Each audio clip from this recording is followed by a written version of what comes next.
what time it is. Buckle up and enjoy the ride. And we are live. Greetings to our loyal WFYL listeners around the world. Welcome back to your Philadelphia live stream, only on the Freedom Station. I want to thank each and every one of you for tuning in once again, because you still have the right to hear and the right to be heard. Ladies and gentlemen, my name is Mike G. As always, with me are Philly Chris, Russ the producer, and Liberty Lee. And you're listening to Mike G in the morning with The Law Matters. And you can listen to our program every Friday at 7 a.m. Eastern, only on the Freedom Station, WFYL. So let's be heard. I want to remind our listeners that you can participate in the free and open exchange of thoughts and ideas throughout the entire week by visiting MikeGinthemorning.com. What's it called, Philly Chris? MikeGinthemorning.com. How about you, Russ? MikeGinthemorning.com. Special guest Dom Leone, what's it called? We lost him. MikeGinthemorning.com. That is correct, sir. No, I'm here. Check out all the shenanigans that Mike G and Philly Chris are up to throughout the entire week. Check out our shorts. Don't forget to like our videos and subscribe to our YouTube channel. So tell your friends, tell your family, tell your barber, tell your Uncle Jerry, tell anybody who'll listen to check us out at MikeGinthemorning.com. I also want to remind our listeners about the powerhouse lineup we've got here at the Freedom Station. Kick off your mornings with Scott Adams. Bring you the Scott Adams Show weekdays from 9 a.m. until 11. We've got Dan the Man Bongino. Bring you the Dan Bongino Show weekdays from noon until 3 p.m. We've got the headliner, intellectual giant Ben Shapiro. Bring you the Ben Shapiro Show weekdays from 3 to 5 p.m. And finally, we love having him at the Freedom Station family. We've got Michael Knowles. Bring you the Michael Knowles Show weekdays from 5 to 6 p.m. So don't forget to tune in and show him some love. And with that, you know what time it is. Buckle up and enjoy the ride. Hit it, Russ. You know what time it is. Buckle up and enjoy the ride. I want to first and foremost thank everybody who wrote in with their thoughts and prayers, given the medical concerns we had here in the Mike G in the Morning family over the last couple of weeks. They are very much appreciated. We see plenty of our loyal listeners in the Mike G in the Morning family tuning in. We've got Stax tuning in. Give him a hey now, Philly Chris. Hey now, Stax. Hey now. Recently featured in a Mike G in the Morning short that did well. We've got DG tuning in. What do you give her hey now, Philly Ladies Chris? and gentlemen, DG. Hey now. The Finnis Land on there. Give him a hey now. Hey now to Finnis Land. How about Dag Nabbit? Give him a hey now. Hey now, Dag Nabbit. Deb G, not to be confused with DG. Give her a hey now. Hey now. Hey now. And then Philly Chris. Oh, that's you. That's you, Hey Philly. now, Philly Chris. That's what that's all about. Thank you for tuning in, sir. Appreciate you showing up. Yeah. We've got a very special guest joining us today. With everything that is going on in the world, it is more important than ever for people to be prepared.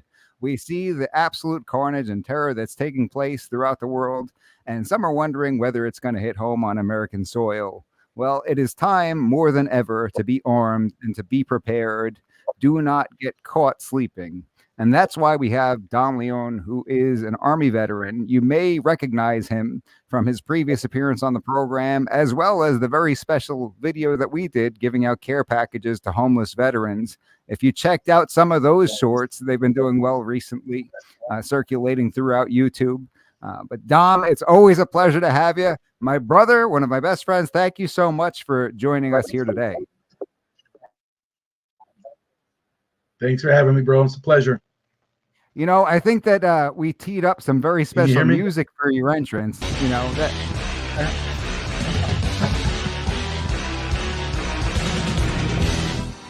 Do you know what that is? Do you? Gotta have a grand entrance, ladies and gentlemen. Ladies and gentlemen. From the United States Army. Hailing from Puerto Rico by way of New York City. And now, finding a permanent home in North Carolina, Dominic Leon. So, Dom, you know, I appreciate you joining us. I understand you You used guys to be a hear me? professional wrestler. We Yes. can hear you. We can hear you. We want to Can see you your hear us? professional wrestling That's photo, right. though. Oh, well, all right. See if you can. Show it to us. This is back in the day. Oh, there we A go. little bit of There a we go. There he reflection. is. Turn it to the side a little. There we go. That's a Choking little out his better. enemy. Choking out his enemy. That's what he's going to teach us to do here on the show this evening. Looks like he's part of Kiss over there. All enemies There- need just a little choke, and they'll be still. He and his brother were the tag team champions in Puerto Rico. The tag team champions, all of Puerto Rico. So that's pretty impressive. Also, a former combat sports professional. So I've got to ask you, Dom, before we get into talking about how people protect themselves, what is your favorite fight or favorite card that's coming up here in October? We've got the one with the influencers coming up this weekend. The fun one, so to speak. Then we've got the UFC don't care over in Abu anything Dhabi. That influencer one is for the marks. I'm not interested in that one. I'm not giving my money to any of the Logan brothers or Logan Paul or Logan whatever the other one's name is. I don't care about that. No, No well, interest. call me a mark, my friend. Even You I call think me a mark. Francis Ngannou's going to fight Tyson Fury.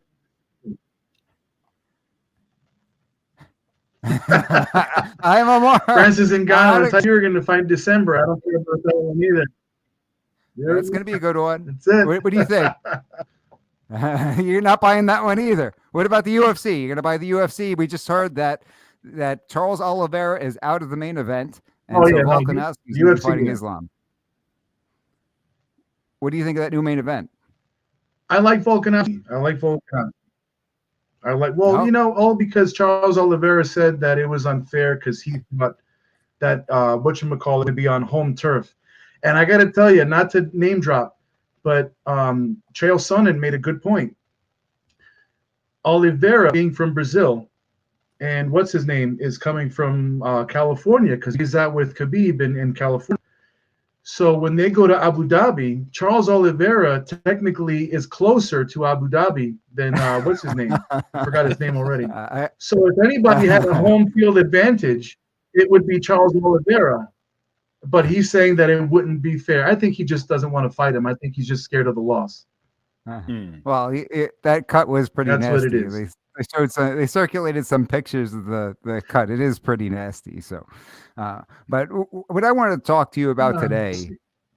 What I want to talk to You you. and I both know that we've seen fighters fight. Yeah, that's true. That's true. I forget who they spoke about recently. Had stitches 9 or 10 days before their bout and still went in there. But you know, it was a nasty looking gash. But Dom, what I want to talk to you about today is we see what's going on television overseas and everything like that. And, you know, we could sit on here and have a foreign policy discussion or something like that. But I think it's far more important to our listeners to talk about what that means for us in our daily lives. You heard that there were calls for additional style attacks to happen here on American soil. And people are concerned about that. But, you know, more than being concerned, I think they ought to be prepared. What are your thoughts on being prepared? We're talking about the prepper stuff, like being prepared in that sense. Well, I think at the very what you're least, I think at the very least, you want to be aware of your surroundings and everything like that. When you're, as somebody who's been in combat, when you're in a crowded area or something like that, what are you doing to sort of spot these things and keep yourself safe? Never be in the middle of the crowded area. Always be on the outsides of it looking in, because usually, you know, what is the main thing that people say? The attacks are going to come from within. So usually an enemy will start to make their way to the center or the central most point of where most destruction can take place. So it's always in your interest to make your way outside of that. And that could mean many things. It can mean, you know, you see things going on in these cities, like what's going on in New York right now, or, you know, what's going on in California and Chicago. If you are outside of that, it's easier to look and to see the problem before it affects you it gives you time to plan ahead and prepare. People have taken sort of different You know, positions. being in combat, on- you never walk in the middle of the combat zone. You stay inside. right? People have taken two different positions on this. Some people have said, I'm not going to change the way I live my life. I'm not going to let terrorists win. But others have said, hey, I'm going to stay away from big cities.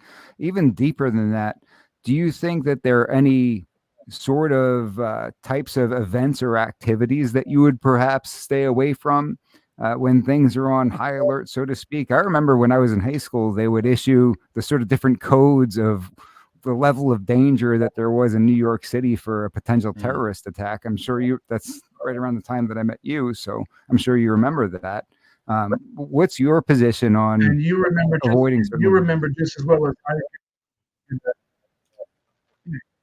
That came about because of 9/11. So I mean, as soon as 9/11 hit, everybody knew what the terrorist threat level was in New York City. They made us very aware of it. Listen, I think that anybody who's saying that they're going to just continue to live their lives and not pay attention and not let things like this bother them, I think they're living in a fantasy land, because every day this country is evolving. Whether it's evolving into something good, bad, or indifferent, you still have to pay attention and what your belief system is. And even though you want to say, I'm never going to change who I am or how I live, you will make adjustments to your day-to-day behavior, whether you want to. It's in human nature to, when you see danger, you go the other way. Anybody who thinks they're not going to adjust their way of life is going to walk right through that danger with a sense of entitlement, thinking, well, nothing's going to happen to me because I don't care about this. Not the way things work. When you see danger, you go the opposite direction. That's a human nature thing to do. And anybody who denies it is living in a fantasy world. So you sometimes have to adapt with what's going on around you.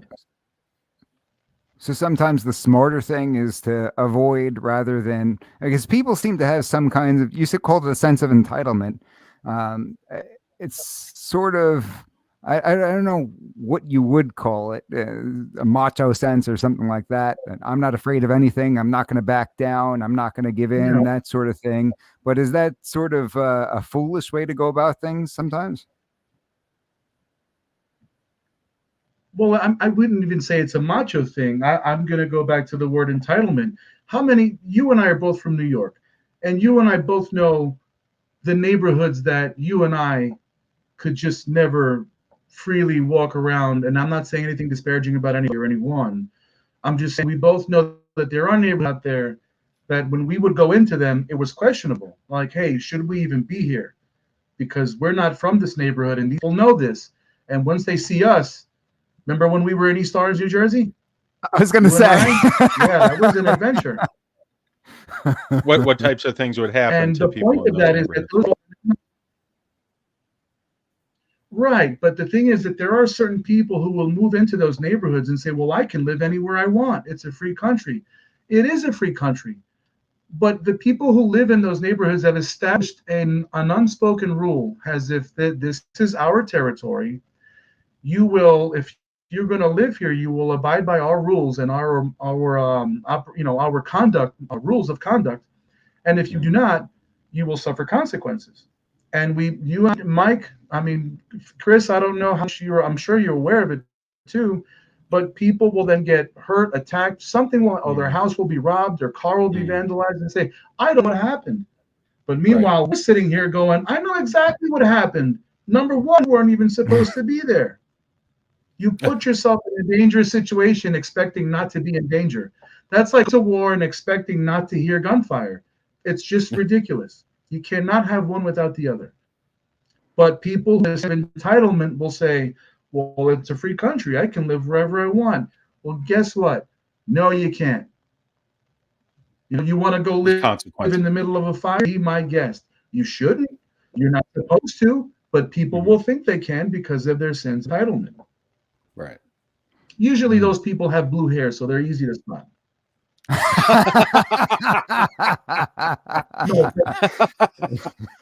You're talking about me, Dom. Yeah. You know what? I didn't want to say your name, but I was alluding that hey man, should be life changes. So, is there anything that you're doing in particular as we're seeing this all unfold about how you're going to conduct yourself and conduct your Well, business over the next few months? There are people out there that are going to talk about prep of the extreme. I'm prepping for an EMP. I'm prepping for the grid. I'm prepping for this. I don't really believe that. But what I do believe in, you cannot prepare. I strongly believe it's close to impossible to prepare for any specific type of scenario. But you can prepare for your own survival. There's no way to prepare 100% for any given scenario that can come your way. And how foolish you feel if you prepare for a grid down situation and that's not what, or you prepare for an EMP and that's not what happens. You prepare for the financial system to collapse and that is not what happens. And in your foolish preparations, you are now prepared for something that was not going to happen. So you now have wasted time, energy, and effort into something that will not sustain you for any given time. So what you can do is, prepare yourself with food because supermarket. I'm sorry? I was going to say, do you have any thoughts on what is more likely? Like, what do you think is more likely to happen? Is there anything that you would suggest people prepare more for, or like the more likely scenario? I don't know what your thoughts are on that, but just curious. Yeah. There's nothing that I could say that could be specific because there's the potential for all of the above to happen. All of it. It could be. We've already seen in the past where electrical grids from different states or parts of different countries have been taken over by hackers and completely shut down. We saw what happened in Las Vegas with their financial system, just in the city of Las Vegas, when they lost power and what was going on with their ATMs and everything that was going on with their financial system in the city of Las Vegas. But we're talking about a nationwide issue and would be very close to impossible to predict what that issue could be. Also because we've seen already now that those things can happen and will happen. But when I say things, we're talking about different scenarios in different places. The financial issue that happened in Vegas was kind of predictable because it's the land of money. It's, everybody goes there to gamble and to lose money and lose your house, lose life. But so much money goes through that city alone that for something like that to happen was kind of like, well, it's a matter of time before this actually comes to fruition. Where in a place like New York, if you're not a type, I'm sorry. No, I'm sorry. I was making a joke. I said we should bring Russ, our producer, there. Maybe we'll lose him somewhere. Probably. You go to a place like New York, and unless you're attacking Wall Street, that scenario is probably not going to happen. It's probably going to be more. Mike, do you remember seeing that things in the 70s, late 70s, when Mayor Beam was around? There was a huge blackout all around New York City. I know you weren't even born yet, but I'm sure you've seen it on some documentaries. Mayor Beam was the mayor of New York City. And I was born, but you were not. But there was all these massive lootings and riots going on in New York City. You remember that? I remember seeing it. Yeah. This was in the late, right? So in New York, that's a scenario that could happen where that grid could shut down. And we already understand from what we've seen during COVID, it doesn't take much for a place like New York to lose its stability and go into complete chaos, looting, with rioting, breaking into stores. And these things are already happening without a scenario really in place. Look at places like California and San Francisco and other places where they say, as long as you don't steal $900, basically just walking out with whatever you want. Right. So and that's without a blackout. Exactly. So you imagine that scenario during a blackout would be. Remember the WWF, man, Gorilla Monsoon. It's pandemonium. That's what it would be. It would be utter chaos. That's what that would be. So I believe every state, every place where there's a potential of a threat, every state has a different scenario and a different possibility. But all you can do, if you're not going to be out there in the front lines trying to protect some firearms, protect your neighbors, protect neighborhood, protect your safety with firearms, then your only other objective is to make sure that you are able to sustain yourself with food, with water, with shelter, and safety.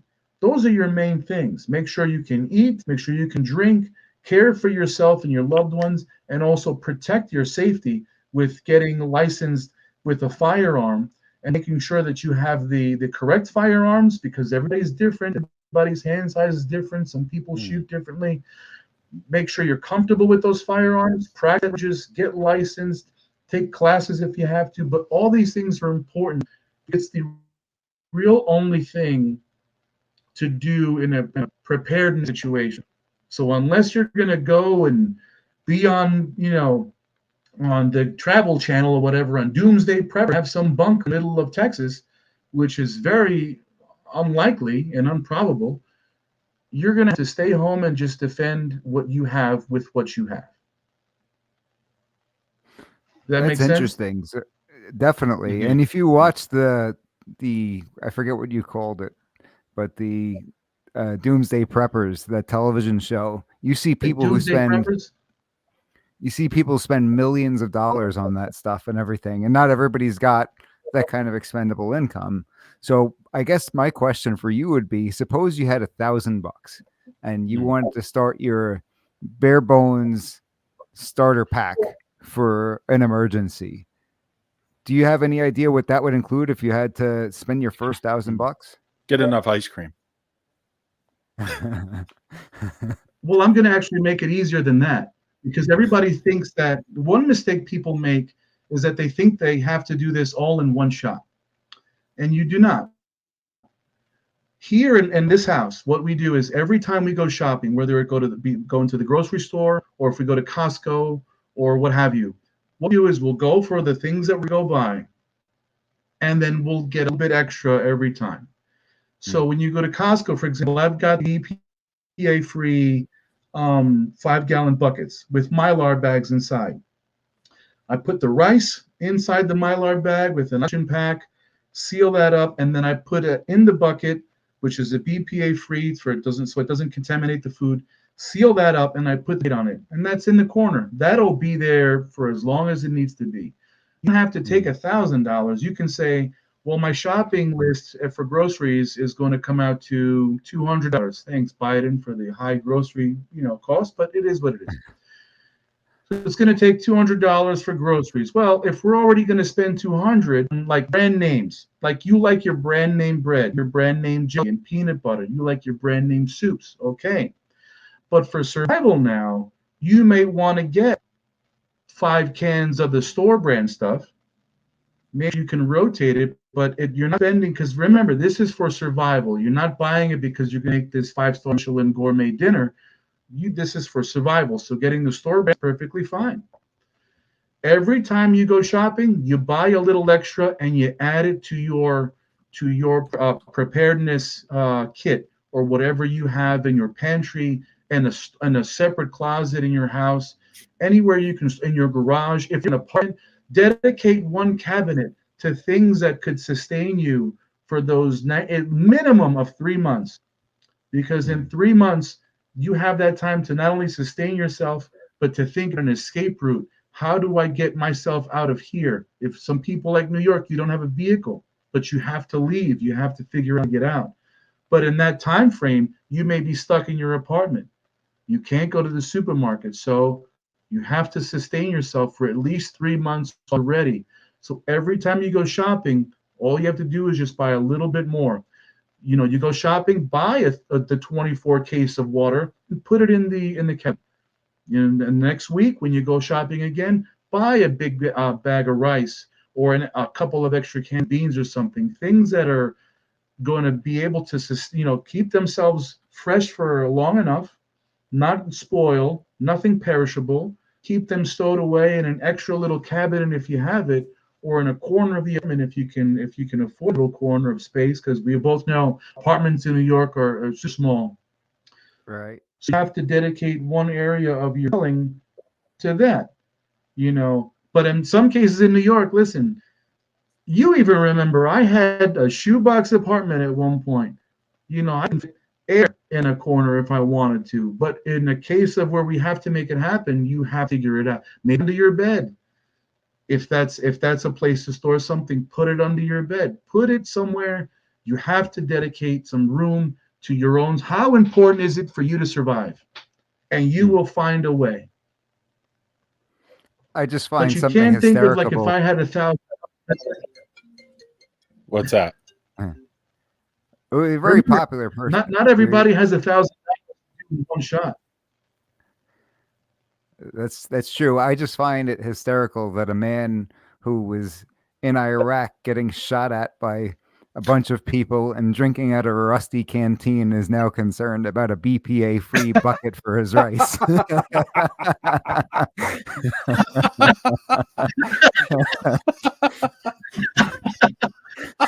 What has happened to you? I'm off now. I'm soft.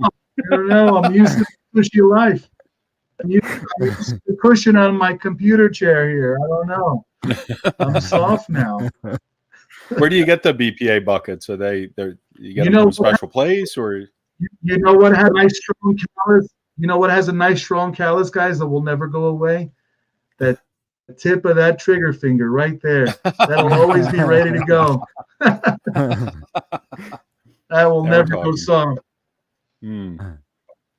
That's important. So where do we buy BPA? Yeah, you can get BPA free. You can get BPA free bucks from places like Amazon. I would suggest Amazon overall because they have cheaper prices. They get them to you fast. You don't have to leave. It's a very lazy man's way of doing things that are practical. And did you say you were putting something? What was the bag? And then what was something else? I think you broke up a little bit. Was it like a dryer, like something to keep it dry, or a moisture pack? Is that what you were saying? Oh, it's called a Mylar bag. Yeah. If you buy Mylar bags are completely sealed. They don't let any air or light in. If you have even water, if water gets exposed to light and air, then then you get the algae growth in there, and then it no longer is potable. Like you can't drink it. You'd have to boil it or distill it or to consume it.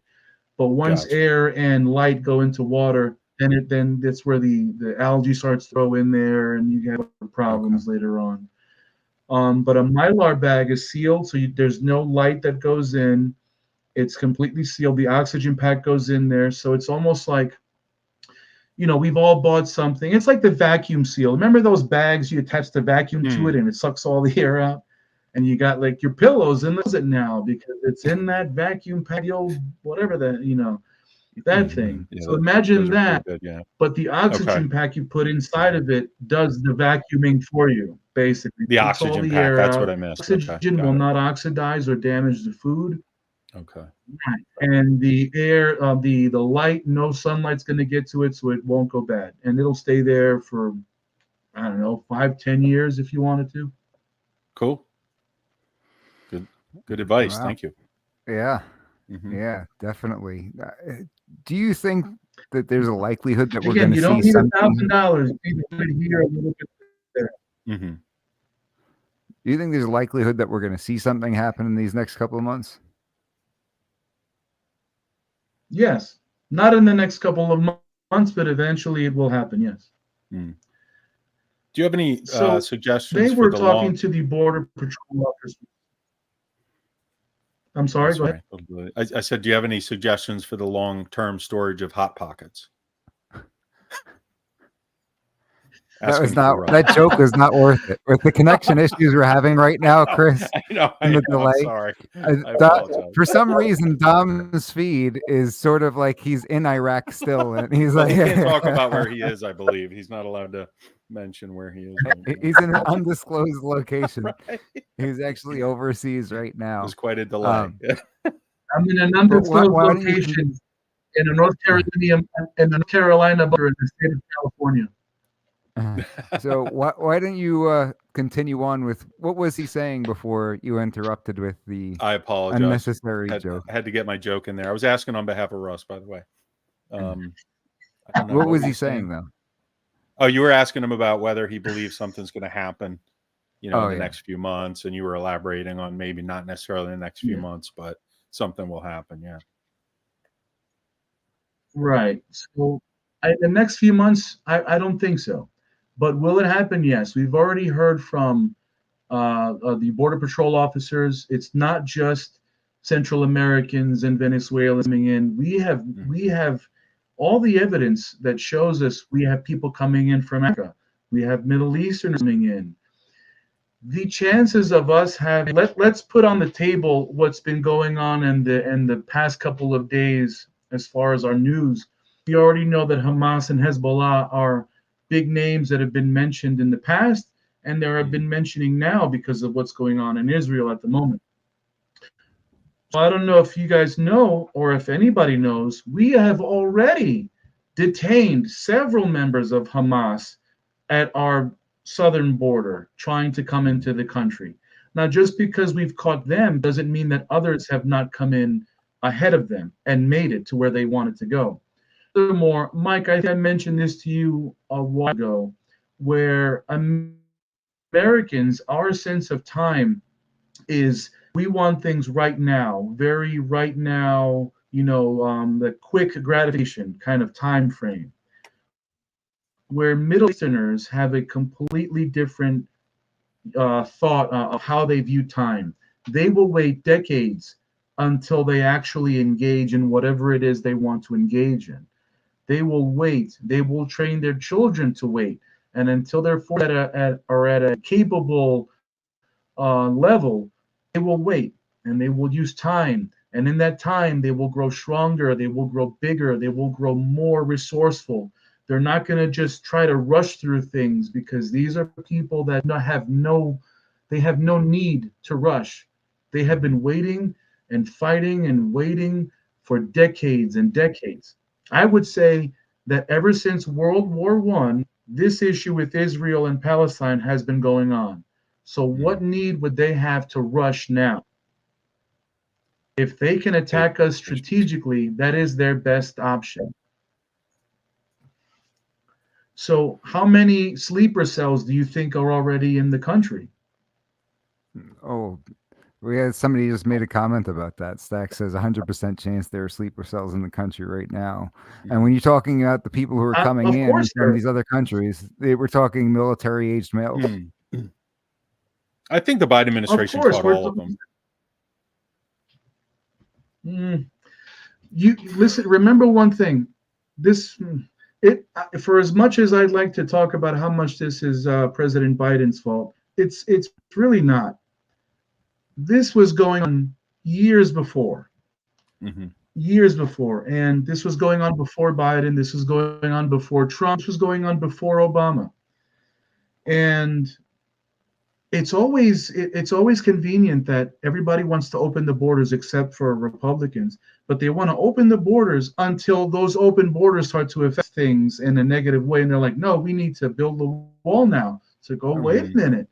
Didn't you not like the wall a few years ago? And all of a sudden the wall is going to be your magic save all, your magic wand like Harry Potter. We're going to build the wall. Yeah. And then what you're going to do, you're going to say it was you who did it just because you want the credit, but it doesn't work that way. You have to imagine for how long, how many years have been going by where all these people have been coming in, not just through our southern border, but people tend to forget we have a northern border. And a lot of countries are very sympathetic with Canada. They have mutual okayness with Canada, where think of it this way: Americans can go into certain countries and they say, you can come in here, it's fine. Yeah, be a tourist. Other countries, like, you can come in here, but you're an American. You have an American passport. Just know that you can be, and perhaps will be, caught up in some nonsense. This is a possibility in the country only because you're an American. Somebody with a Canadian passport, they're like, nah, these people are too nice. It's really not even worth kidnapping them. It's like, man, all they're gonna do is apologize the whole time. Like, we really don't have time for that. But those people are in and out of Canada constantly as well. What's to say that they haven't come through our northern border, which people tend to forget? They're like, well, nobody's coming through Canada. Yeah, that's why they're coming through there, because you don't suspect them to be coming through there in the first place. And as far as the southern border, there's so much protection. They're also thinking, they're so focused on Spanish-speaking people, the odds of them catching us, they catch one or two, but there's 1,000 of us trying to cross. We'll sacrifice one or two that get caught so that the other 900 plus can get through. That's how this is how people operate. And this is, I know it's a sad reality, but it's a reality nonetheless. So and for as much as we'd love to support our border patrol, it's too late then. It is too late. They're already here. And we'd love to support our border patrol, but they also are operating with one hand behind their back and the other hand in their pocket, with their mouth doing most of the work. They're trying to say the right things, but the government has pretty much tied their hands and made them incapable of actually, doing their job to the fullest extent.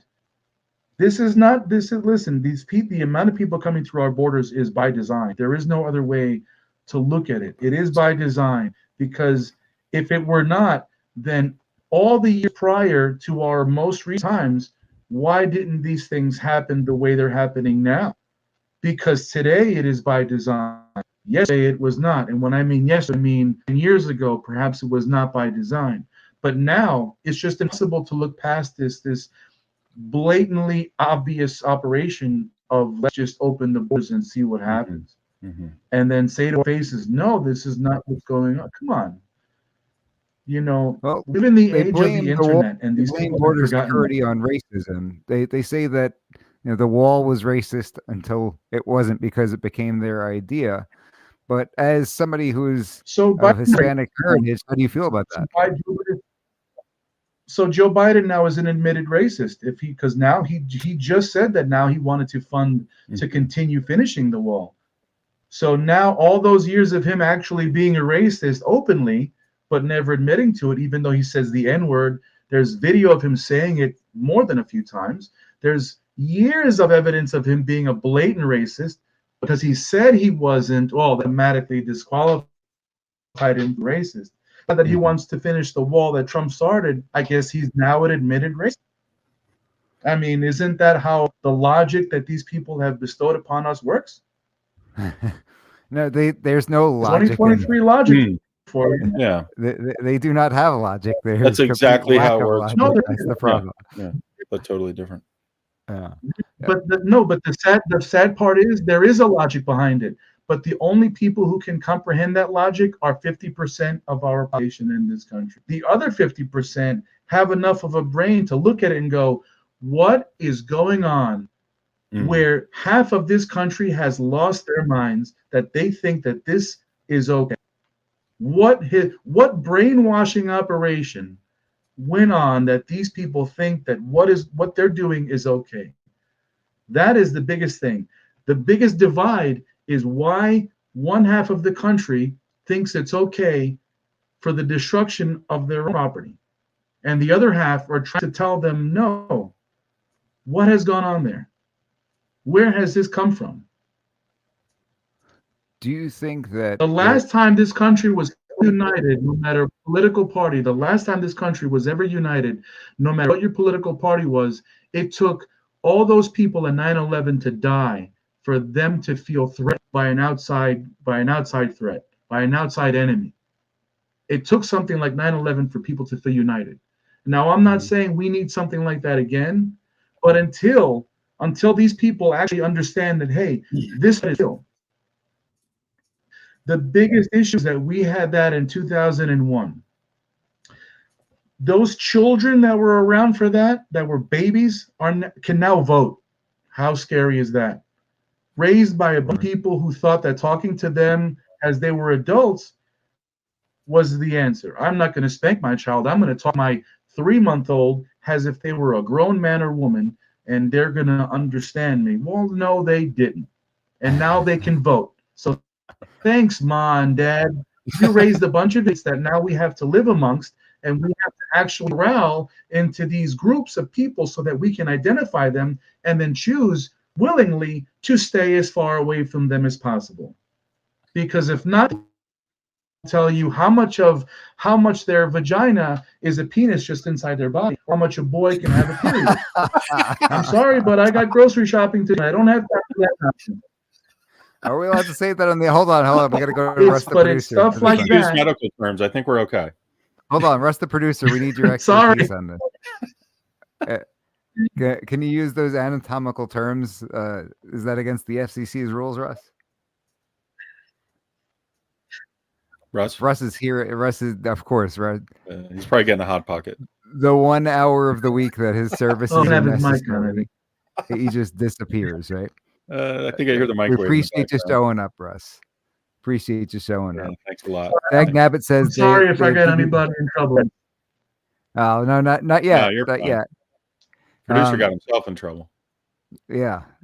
Be So glad I show up. He's saying in the private chat.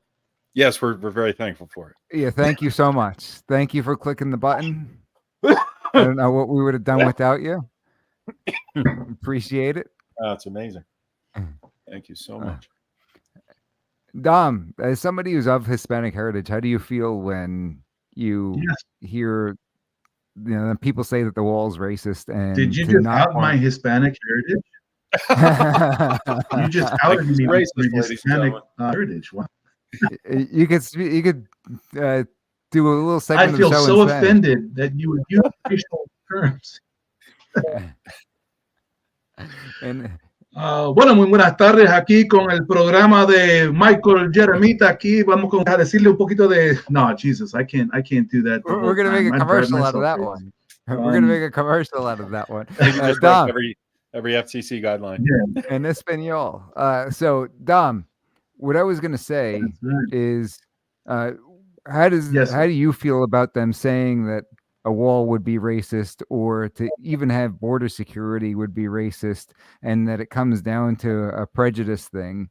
What does somebody like you think? Does it almost make you feel like they're using Hispanic people as pawns, so to speak, to try to further their agenda? No. I think what the liberals are doing are using our English language as they see fit. Because listen, maybe during COVID when you called things racist, it was one thing because it opened people's eyes. Hey, their ears perked up. It's like, I'm not a racist. People were automatically offended by calling them that because they already knew, like, hey, I'm not a racist. Like, how could you, like, what are you talking about? It was almost like you're catching them off guard out of left field with something as serious and as harsh as calling somebody a racist. Let me tell you something now. Calling somebody a racist is like dropping your keys in a supermarket. Guess what? No one cares. Pick them up and move on. That's it. No one cares what you call racist. Now it's been so overused. The word, the terminology, meaning has been so abused in order to just fit people's narratives. As you know, I'm a psychology major, and it's dawned on me that when you call somebody a racist, it's because you never in the first place had a valid argument to begin with, even to start saying anything to somebody. When you automatically call them a racist, you're just too dumb to formulate an educated argument. So your fallback is to just say racist, because you're not smart enough to do anything else. And because you think that, well, it worked years ago, they'll stop doing what they're doing if I call them a racist or a Nazi or a fascist. But now in 2023, we're like, okay, Timmy or Jimmy or Billy or whatever, go away. Like, nobody's buying anymore. Nobody has the time for that. And it's very clear that you're only saying it to get a reaction, but you probably don't even know the meaning of the words you're saying. You're so young. You were just allowed to vote yesterday. I don't care. Go away. Nobody cares about these terminologies anymore. And as far as me being of Hispanic heritage, I'm going to say this. I speak for all the Hispanic people in our country, but I will say that if you ask the grand majority who came to this country legally and who have done the right thing, gone through the legal process, paid our taxes, and done everything by the book, the way the government has established for us to do, those same people would say, we don't want any illegal people to be here because they pay taxes just like everybody else, and their tax money has to go to pay for the illegals to come in. And for what? They're coming in New York. They say, we want jobs, we want a better life. But they're sitting in street corners saying, we want better food, better housing, we want vehicles, we want X, we want Y, and we want Z. Well, I'm sorry, but you were begging for your life when you were coming across the border, and now you're demanding that Americans give you these things. Beggars can't be choosers, and you cannot come into this country and demand anything, especially if you came in illegally. And you know what? I appreciate that. Go into a big group on the street corner, all of you undocumented, so that I can call ICE and say, they're all right there. Catch them. There's 30 of them. I want you to be in groups. All meet in a basketball arena for a get-together, like a union meeting, and say, we're all going to meet here, 30,000 of us. And I can call ICE and immigration and said, I got them all in one spot just for you. All you got to do is come and pick them up. You don't have to chase them. I'll close off the doors. They're right here. You don't even have to buy a ticket. We're all in Madison Square Garden waiting for you to show up. I will say this. I was at a hotel in New York a few years back and ordered something to the door. And the guy drops it off, and I look through the peephole, and this guy, he's probably about 5 foot tall. And, I have no idea whether he was there legally or not, but he's working a cash job, right? And he's got all these bags on his back and everything like that. And I'm thinking, if he is here illegally, how bad must his life have been where he came from that this is the better alternative? So in some sense, you feel bad for some of these people. But at the same time, the solution can't be to just let everybody in, because there are clearly serious problems that come along with that.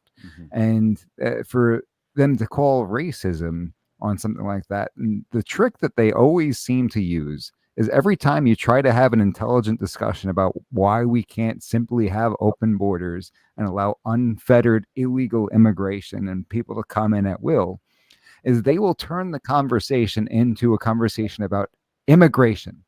You'll be talking about illegal immigration, and they'll turn the conversation into immigration. They'll say, why don't you want immigration? And we're talking about two completely different things. It's the difference between withdrawing money from a bank and robbing a bank. But Mike, it's like I said earlier. They have taken our language and they are abusing the language to fit their narrative. And it's a very strategic way to use our language. We're not talking about immigration. We're talking about illegal immigration. But when you hear a liberal talk about it, they keep that little part out of it because it doesn't fit the narrative. It has to fit whatever is convenient for them. If it's not convenient for them, then they will not use it. They will stay away from it. Right now, the lesser educated liberal, I'm sorry? All by design. Yeah, of course. Of course it's by design, because why else use that?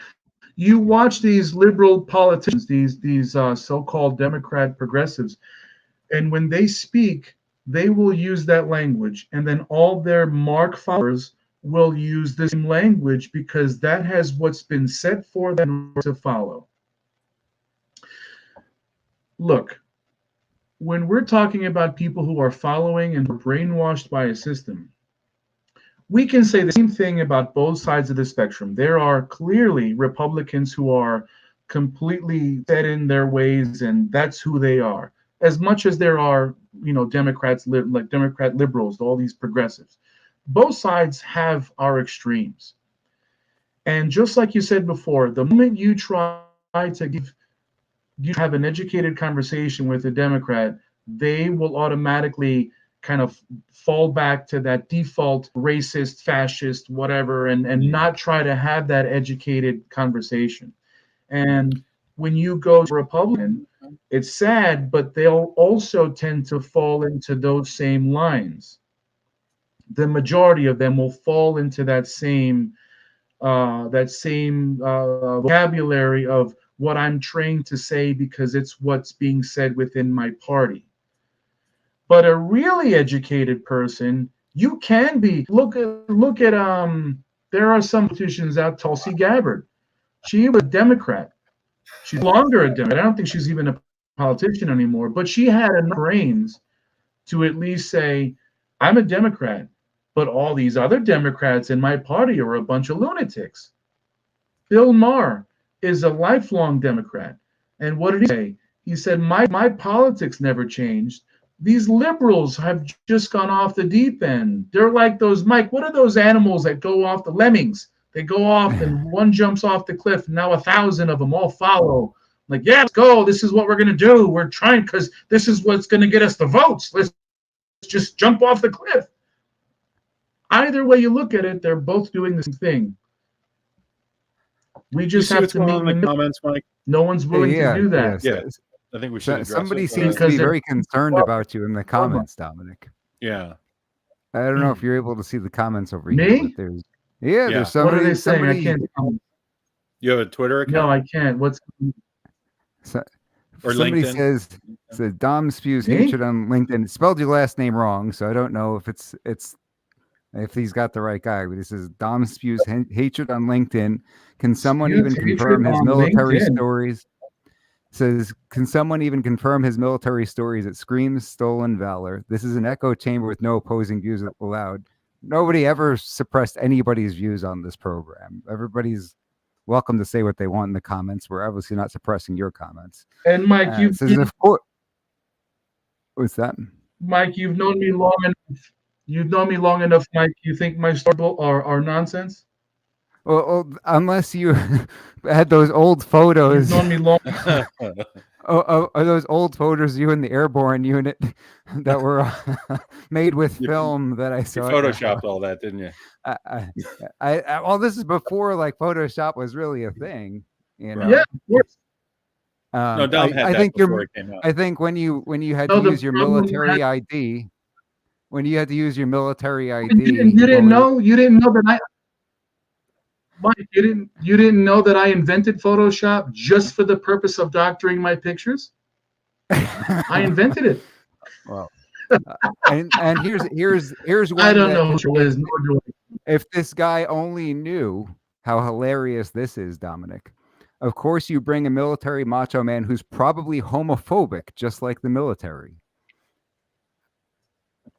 Oh my God. Mike, you want to chime in on that? I'll give you full permission. You got permission, Mike. We'll just leave it as. I give you full permission. Go ahead. Go ahead, Dom. Do the big reveal. It could not be more. God. Well, so I invented Photoshop to doctor all my military pictures and all my degrees and all my military certificates. Those are fake. I'm extremely homophobic. As a gay man, I am extremely homophobic. And I quote, as a gay man, I am homophobic.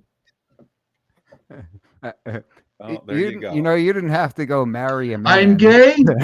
I'm his. Mike, Maybe this is somebody who knows you and they're like, Mike, I'm Hispanic. I'm Hispanic and Sicilian. I'm gay, and I'm a combat veteran. So I think I have the right to pretty much cover the spectrum of what we're talking about without a care of one of these trolls has to say. Yeah. Do you know us, John? Have you watched the show before? Dom's been on before. Where'd you hear about the show, John? Love to. This is interesting. No, it's interesting. Interesting. I mean, But yeah. Dom, if you really went and married a man just to for the purposes of going Just to along prove a with, point. it's just to prove a point. That's Oh, okay. That's Get a good. I wanted to show just how manly I was that I can have sex with another man. Yeah. Well, anyway, where were we? So his cousin, Where he were says we? cousin is super right and loves you guys. So, well, we appreciate you tuning in, and we do welcome everybody's opinion. Sends I've me never these seen Mike's links to assessment, make but- my blood boil. Well, that is not our intention to make anybody's blood boil. Is this your Anyhow. cousin, Dom? Maybe it's your cousin. Listen, but this Is it is your this own is part of the issue here. You know what? What's that? Listen, I don't know. Maybe somebody owes me money and they're looking for a way out. Who knows? People knew you were on the show. That's what happened. I will say this. Do you see what's going on in the comment? I can't see the comments, but do you see what's going on with how people will say disparaging things if it doesn't fit what they believe in? This is the reason why we can't have educated conversation, because people will fall into that default way of thinking and not allow themselves to even have, or allow themselves to even listen to another person's opinion. But has yet we follow apologized, blindly though. what these politicians have us day in and day out. Mhm. No, I don't Well, accept the apology. You've already slandered me by calling me a homophobic person. well, and You stolen called me valor is stolen actually a valor. crime. You called me homophobic. Yeah. Right, You have every right and to that's respond. slanderous. Yeah. And you don't Yeah. know me. I don't accept your apology. I think that You have a right to say unfortunately, that. I don't have to accept the apology. and unfortunately, if John wouldn't have come in hot like that and would have just asked a few questions or something like that, I don't think anybody would shut him down. I've never seen anybody be mean-spirited in the comments. As a matter of fact, I think this is the first time I've seen yeah, I think somebody it's be the first, mean-spirited in the comments. Well, Uh, this is something I've talked about on the past shows where I think But we again, just need to and Chris, figure out how to come back together. We need to figure out how to come back together. People Well, are so divided right now, so angry, and on both sides, not just John, but on both sides, people just But another attack each point other was, without knowing the facts. and Mike, you just said it. You just said that usually he wouldn't have come in that hot, right? And usually he would have just asked questions. You just said that. But I can't maybe I said something, regardless of what I said, if it touched a nerve or not. When you have an educated thought, you need to think about it and then act on that thought and maybe ask what's going on. The problem is that everybody's reacting, but nobody's taking the time to think about the reactions to things. Right. If you consider yourself an educated person, you should act as such and not just go on the attack and sensitive things this person just said to me and then go back and say, well, I'm sorry. It doesn't always work that way. Sorries will only get you far. Who said it? I forgot the name. You know what?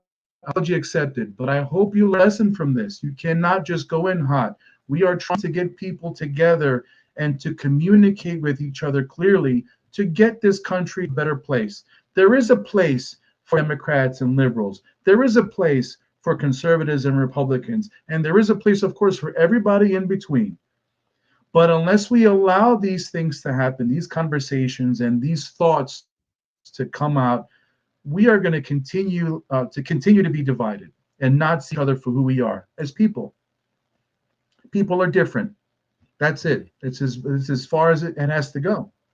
We still have to live here. And when all of us are dead, and there's going to be more people in the future that live here, they're going to be going through the same problems unless people are willing to listen and have an educated conversation. Come on, we got to live here. Well, how do I'm we bringing up communicate, inside jokes. Yeah. Oh my Very, very God. well said, Dom. Mike, Dominic, that was Dominic, back from 2007, I think. tell the story. Mike, that was from 2007, if I'm not mistaken. Wow, we were when I was living in Bay Terrace, and we were in the pool, right? And then this just random guy that lived in the building it's like saying, "Come on, we gotta live here." And we were looking at each other like, "What is he even talking about? Like, what did we do?" And he said something graffiti, I think, on the walls. Like, what are you talking about? Like, Yeah. we're just two people in a swimming pool. Like, we're just relaxing This on a guy hot was day, and nuts. you're So he with goes, this grief says, about don't something we know do nothing the about. graffiti. He was like, we were in the pool and he was telling us to not, he was telling us, don't do the No, yeah. graffiti. Don't do it. Don't do Come on, we this gotta live graffiti. here. And then the guy showed Yeah. up with his shoes and all, like Yeah, full that clothes, was- shoes and all, and he jumps in the pool. Here's an interesting That point. was legit. That was that. As your brother, I'm upset at the things that John sent to you, but he says this thing right here. Says, I'm Gen Z. I feel we can't communicate. We grew up different than you. Is that, I don't know whether that's supposed to mean that Gen Z can't communicate or Gen Z can't communicate with other generations. And So let me put it in different perspectives to perhaps touch on what he's trying to say, or at least what I think. I agree. I think there's a very divided line between our generation and Gen Z. However, that divided line comes from both sides. Now, I don't know if you're Mike. Do you remember when you were back in Oneida? And what was the name of college? You're playing. Yeah, we'll just before call it Oklahoma. the liberal school. Upstate New York. Remember? Yeah. Well, I don't want to give them any credence. Yeah. I forgot the name. Yeah. They were guard anyway, and you said something to me that it always stuck, and I'm trying to remember exactly. So the idea stuck, and I can't remember the exact words, where these people can have a conversation with a fence, but they couldn't talk to a person. Right. Does that make sense? It's like, and then you said something about this 16-year-old girl is going to explain life to me. Like, who does she think she is? Like, she's only been on this planet for 16 years and she thinks she knows everything about life. Do you remember that? That was very true. I felt like there were a lot of people who were in their freshman year in college and felt like because they had a semester under their belt and learned from the professors about all of these supposed higher learning things that they thought they knew a whole lot about life. And I personally thought, hey, we don't really know a whole lot about life. we haven't paid any bills, right? There's a lot of things that we haven't done. But I can tell you everything about life on our own. Right. So, but here's also the other extreme of it. When you get to people of our generation, unfortunately, there are people that are so steadfast in their thinking. They are so feet in the dirt. They're not going to budge on how they think about things. That those people also make it difficult to communicate with, because they seem that no matter what you say to them, anybody, it doesn't have to be just Gen Z. It could be millennials, Gen Z. It could be anybody. The older we get, we seem to be more trapped in our way of thinking. I have an idea. Again, that mentality should have died. I'm sorry? Go ahead, and then I'll tell you after. I just had an idea. What'd you say? Oh. Well, I was thinking, maybe we should. Oh, go ahead. These people, that concept of being steadfast in thought, that should have died back in the 50s and 60s. Like, it's so irrelevant to be a person like that now. Now that we have such access to different things, different lines of education, different lines of information, it doesn't mean you cannot have a conversation with young people. But young people have to understand too, hey, I don't know everything about life. I don't have the experience these people have, but I just wish that they would be willing to listen, at least to things that I'm concerned about. And the older people are probably thinking, I wish I could have a conversation with this young person, but they're all asking the wrong questions because they only seem to be concerned about themselves and with what's going on. And those two trains of thought have to just be completely done away with. You have to be at least open to the conversation. How many times have you and I seen in the same household have liberal children with conservative parents, and they just keep clashing because one doesn't want to listen to the other one thinks the other one's easy. Listen, all you have to do is shut up, sit down at the kitchen table, and just have a normal toned, no yelling, no pointing fingers, just exchange of ideas and conversation. That is not a difficult thing to do, but we're so preoccupied with what's the latest TikTok dance. Oh, everybody's got their hair purple. I'm gonna do mine purple. Last month it was blue.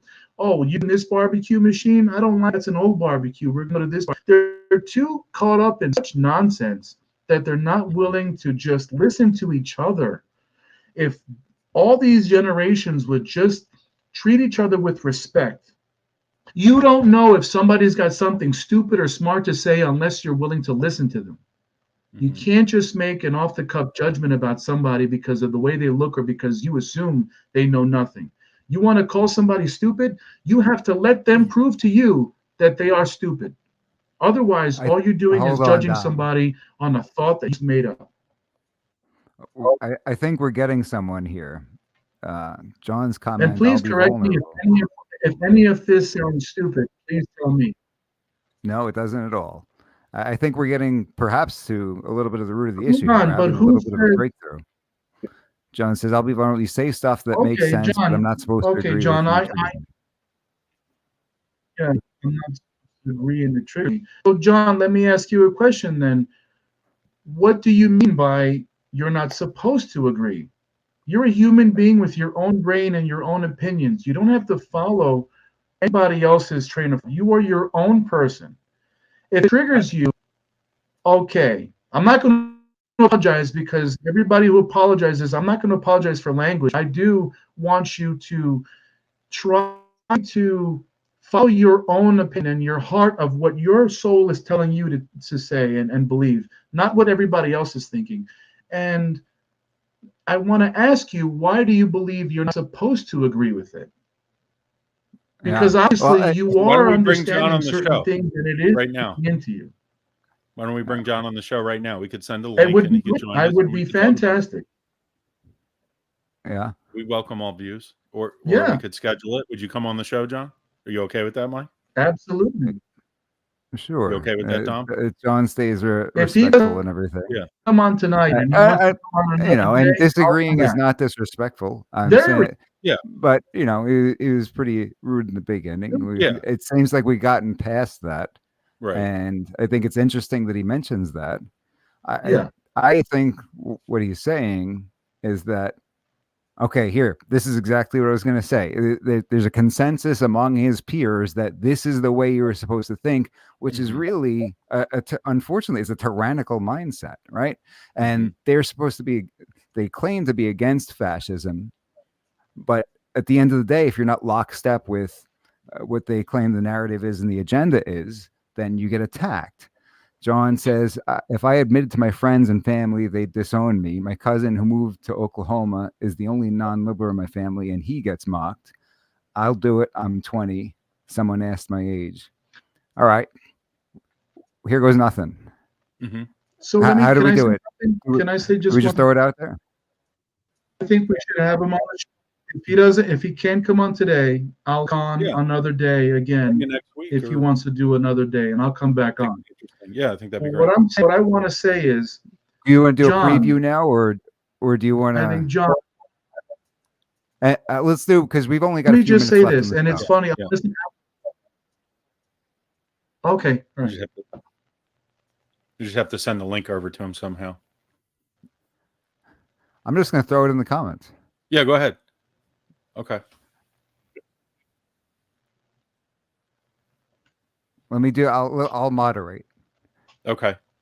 John says, I can't do tonight. If my parents heard me, I'll get kicked out. I need to go somewhere else. Okay. All right. Then, John, if you write into MikeGinthemorning@gmail.com, right? Or if you go to MikeGinthemorning.com, anybody, is that the best way?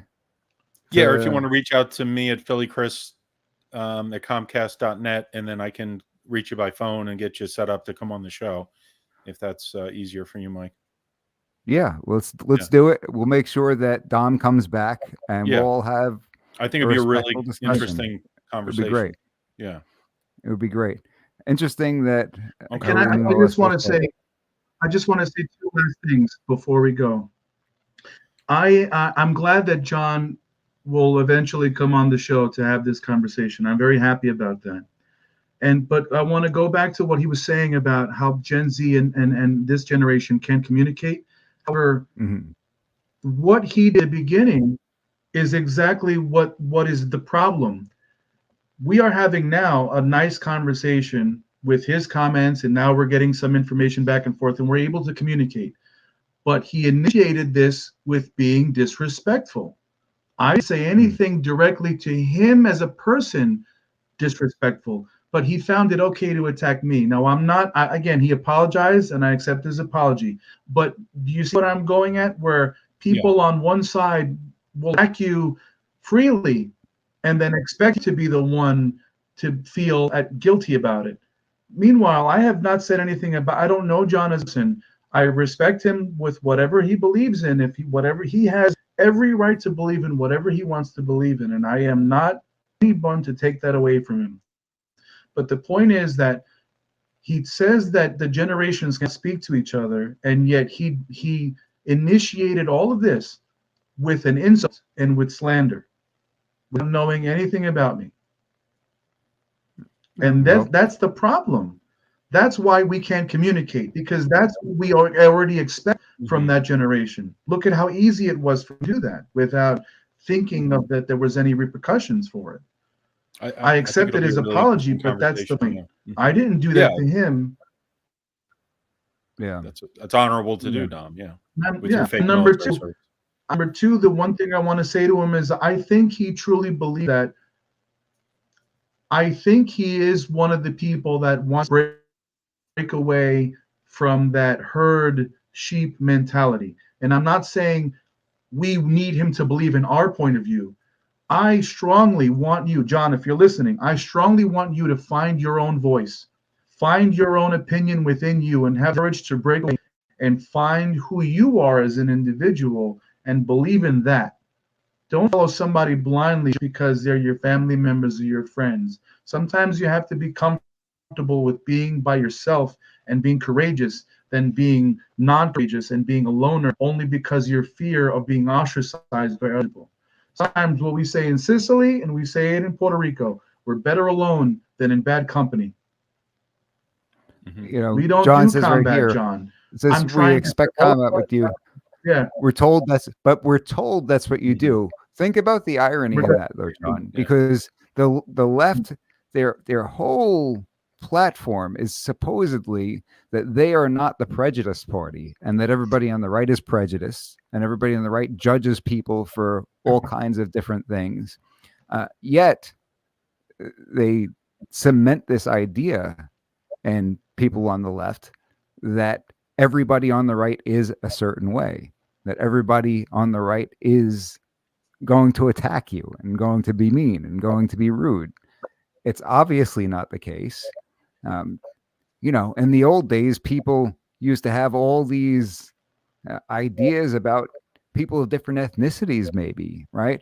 All Italian guys. There was an article in Sports Illustrated or Time Magazine about Joe DiMaggio saying that unlike all other Italians, he doesn't stink like garlic and have oil in his hair. Obviously, it's ridiculous to say that all Italians are like that. And there were people who didn't know any Italians who wouldn't know any better and would take that to mean, hey, that's the way they all are. But unless you actually sit down and have a conversation with people like this and you believe all this stuff, it's prejudiced is what it is. It's judging without getting to know somebody. So I'm glad you're having this opportunity. Yeah. John says, why am I like becoming Dom's number one fan now? This is not how I saw this go. We got to start the Dom fan club.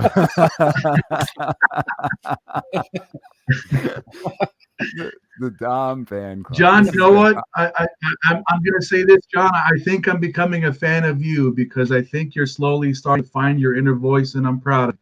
I don't want you to follow my political beliefs. I want you to follow other political beliefs. I want you to follow yourself and follow who you are within you. And I'm becoming a fan of you because I think that's what you're trying to do. I think you already know that what surrounds you may not be the best situation, and you're trying to find a way to get out of that. But listen, whether or not you're in that struggle or whatever it is, hey, we're here to help you. I will have a conversation with you now, tomorrow, and next week if you want, and we'll get deeper into this. But I want you to be a fan of you. I believe in you. Yes. Well, next week it is then. We're on Yeah, let's for do it. the 19th. You be here. You get out of your undisclosed location so you have a better I internet. promise connection. I'll have a better internet. Yeah. I don't care if you have to. I'll open up my bunker door. I don't care if you have to come sleep at my house for the night to do the interview.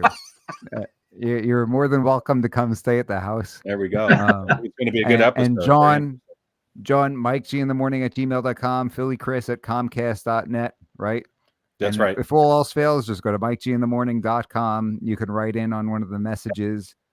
We would love to have you on the program and have a real discussion. So that don't worry about it. He says I'm representing Gen Z. I better come prepared. It's not about being prepared. It's about showing up and being honest. And people on the left talk about being open-minded.